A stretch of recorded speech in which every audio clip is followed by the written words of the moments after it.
Hey guys, Jeremy Wells here. Got a chance to go out and practice and film some swings a couple days ago, and I liked what I saw. I like what I've been working on, so I thought I'd share. Played in some section and chapter events down here in South Florida lately, and a lot of top tens. Finished second this week in a pro assistant, so definitely been hitting it better. I'm going to show you my putting stroke at the end so you guys can all laugh at that. But let's start with the golf swing first. So one thing I've added into my swing lately is a little more dynamic hip turn on the way back. I've been doing a little research, thinking about some things, and I've always had an issue with laying the club off. I might have mentioned that last time I did an analysis. Laying off meaning the club's going to point off to left field at the top instead of this one that's slightly above the plane line. So when this club would get flat, pointed way over here to the side, it typically steepens on the way down, and that's a nemesis of mine and something I think I've finally conquered.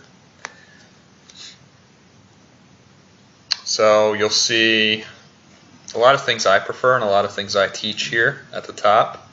Left wrist is slightly bowed. Club face is, if anything, it's a little shut. If I take this from the front so you can get a view of it. Ball looks a little back. I think my camera angle was a little off, but we can still work with this. So you can see the hips have rotated some because they've lost a little ground. See a little space here next to where they started. That's what happens when you twist your hips. That allows me to get a really nice wind up with my upper body. And on the left, as I start around, what happens, because the club is slightly, maybe even across the line, as I start to rotate, that club's going to shallow. It's going to kick behind me on its own. So that's not me sitting there trying to flick it behind me with my wrists or with my forearms or some crazy move. That's what happens when I add a little hip turn on the way back, leave my arms up, and rotate.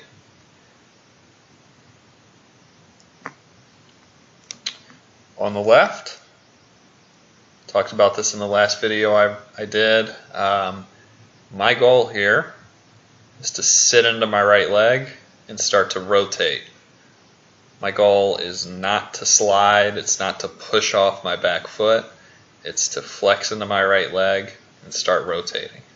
So from the left, on the left here, you'll see it looks like my right leg hardly moves at all. But on the right, if you watch it, that right leg's obviously moving, it's just moving directly towards the golf ball. So it's gaining flex in the first half of the downswing. Then, once I get into a point where I've gotten everything nice and around, I can snap my legs together and extend up and through. So I've kind of been teaching myself this leg action over the last, I don't know, 3 or 4 months. I'm not saying it's perfect, but it really lends itself to a lot of things that I want to do. It allows me to shallow the shaft in transition, it allows me to get nicely rotated around, and it really gets my exit nice and left on the way through. So overall, if I just take the lines away,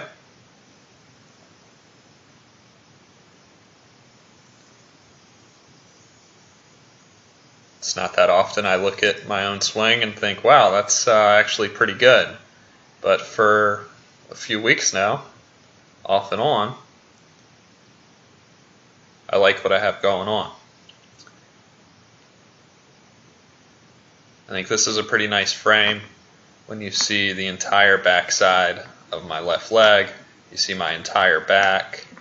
You see the club arcing around here to the left. It's not thrown, it's just trailing. And you see the ball taking off down the fairway or whatever, towards the target. Alright, so some new leg action, A little more hip turn on the way back is letting me do some of the stuff that I've kind of always wanted to do.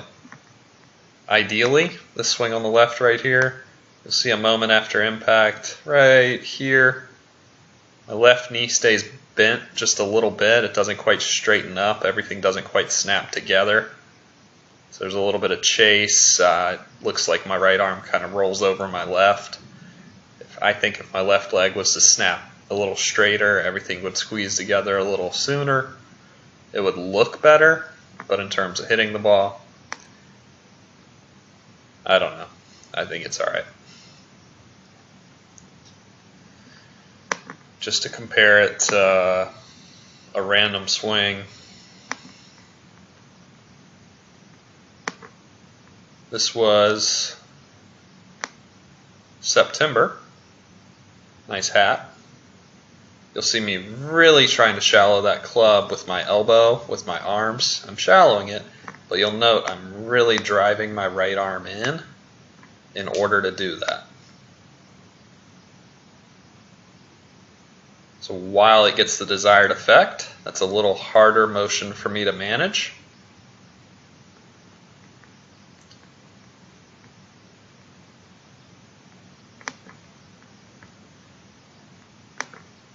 Here's a good one. This was last October. Again, decent backswing. But if you watch that club head, that's not what naturally happens if you just leave your arms up and rotate. So that's some extra stuff I was trying to do to get that club to drop behind me. And I could just tell that release is a lot flippier and a lot more thrown. Instead of here on the right, with the new backswing, leaving my arms back and rotating, everything's just a little more under control. It's also more aggressive and more of a driven ball flight on the way through. Alright, now for the funny part,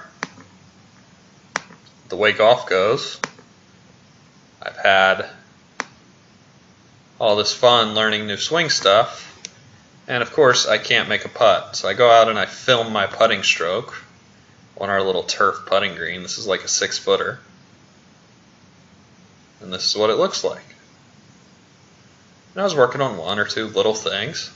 But to me, this putter arcs slightly inside on the way back. Heads back out to the golf ball. It's dead center contact.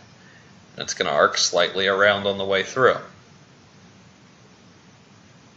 Now, I think this kind of highlights the differences between just sitting there with a couple golf balls trying to make some putts for the heck of it, and standing over a 4 or 5 footer putting for, I don't know, $100, $500, or whatever. So, mentally, got some work to do with the flat stick. One thing I am confident in is that swinging like this on the right, getting better and better with my golf swing, getting it more under control through time. That is a mental advantage. It's as much of a mental advantage as anything, knowing I can stand up there, swing, and hit it somewhat where I'm looking, and not just be hoping that it takes off in that direction. So, golf's a hard game. But I promise you, I'm always working at it. I think as a teacher, it's my responsibility to play, to try stuff out, to see how it works, and to post scores. So I'll keep you guys posted. But this is where I am right now. So thanks for watching. Appreciate it.